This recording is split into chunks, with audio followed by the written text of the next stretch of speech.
మేడారం సమ్మక్క సారలమ్మ మహాజాతర కోసం తెలంగాణ ప్రభుత్వం నూతన ట్రస్ట్ బోర్డును ఏర్పాటు చేస్తూ ఉత్తర్వులు జారీ చేసింది. ఈ నూతన ట్రస్ట్ బోర్డు చైర్మన్ గా ఇర్ప సుకన్య సునీల్ నియమితులయ్యారు. చైర్మన్ తో పాటు మరో 15 మంది సభ్యులను డైరెక్టర్లుగా ప్రభుత్వం నియమించింది. ఈ ట్రస్ట్ బోర్డు సభ్యులతో దేవాదాయ శాఖ అధికారి వీరస్వామి సభ్యులతో ప్రమాణ స్వీకారం చేయించారు.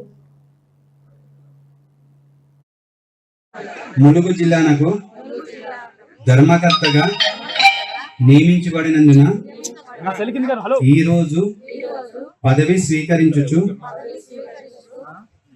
దేవుని ఎదుట ప్రమాణము చేసి చెప్పినది ఏమనగా, పై దేవస్థానము యొక్క సంక్షేమము కొరకు మరియు అభివృద్ధి కొరకు నా పదవి బాధ్యతలను విధులను నా శక్తి కొలది నిర్భయంగా నిష్పక్షపాతంగా భక్తి శ్రద్ధలతో నిర్వహించగలను.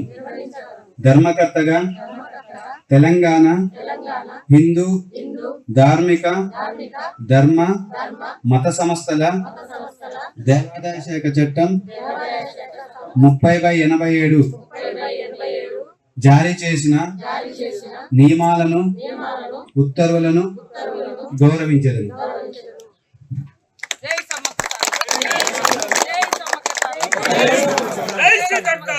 జై సీతక్క, జై సమ్మక్క సారలమ్మ.